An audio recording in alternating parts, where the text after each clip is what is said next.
We're the golden generation. I was born in 45. And I in 48. Mine the year of education. Mine the welfare state. We're the golden generation. Just how lucky can you be? We're the golden generation. Yes, we're lucky, you and me. I grew up in Lancashire with cotton mills and coal and steam engines and charabangs. There's iron in my soul. I was brought up on a pig farm with boars and sows and runts, which we bottle-fed round the Arga, the lucky little... 'Cause we're the golden generation, smiled on by the gods. We're the golden generation, we're the lucky sods. In our little village, we were first to get a telly for the coronation party. I just remember jelly, 'cause I didn't know the difference when they cheered, "We've got TV!"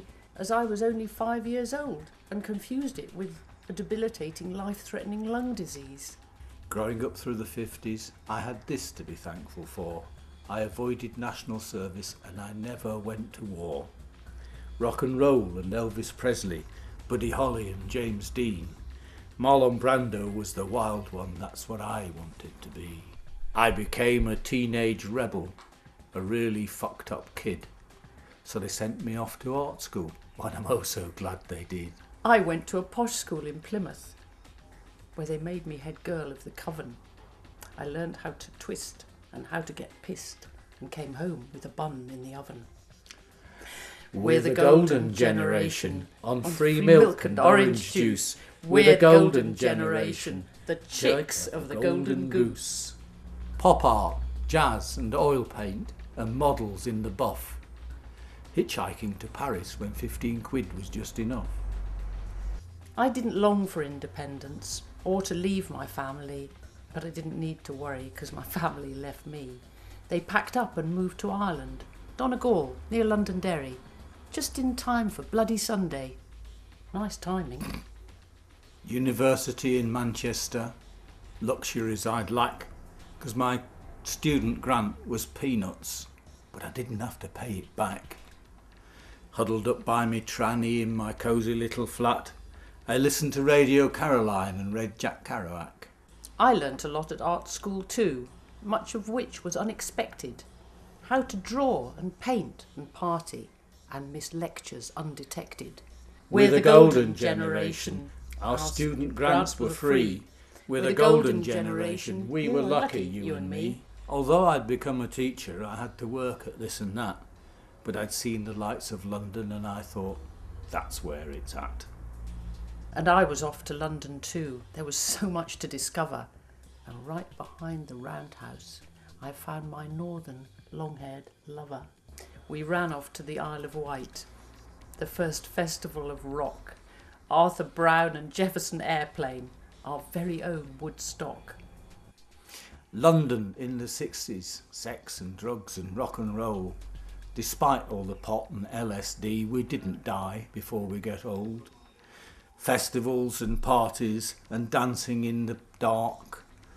Beatles and the Rolling Stones, free concerts in Hyde Park. We're the golden generation, sexual freedom and the pill. We're the golden generation and life's just one long thrill.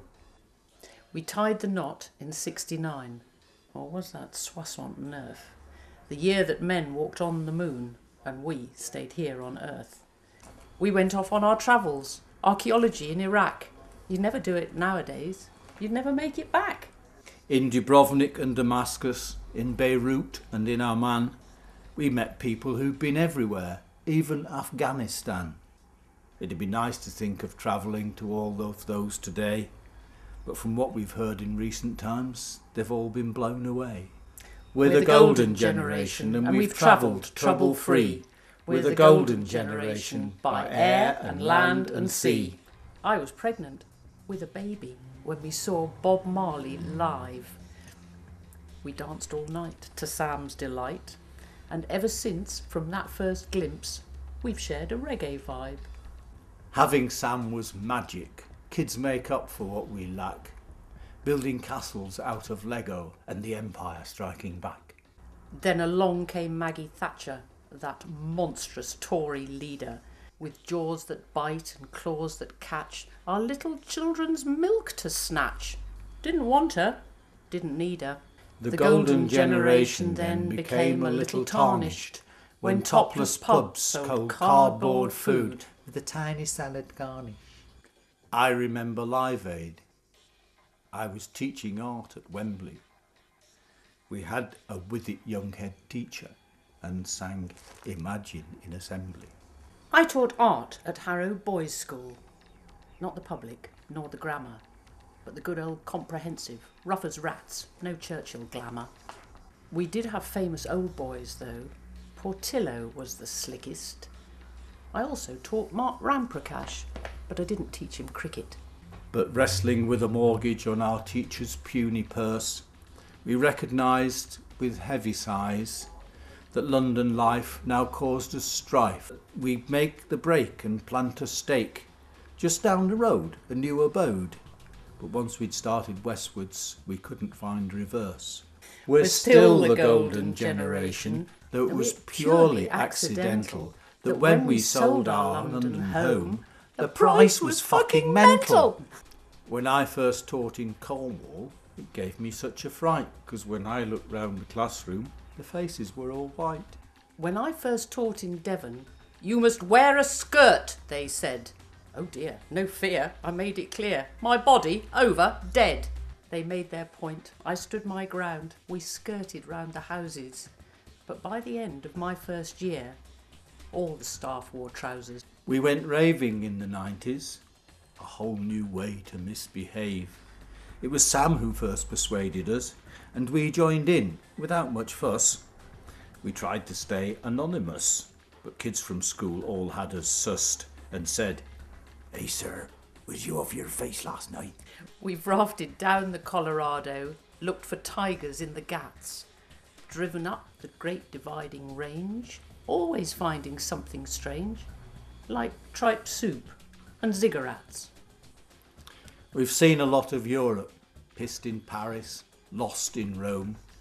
The only problem with Amsterdam was finding our way home. Although we both stopped teaching, we're quite happy with our lot. Because now I'm just a painter. And I've just gone to pot. We're the golden generation.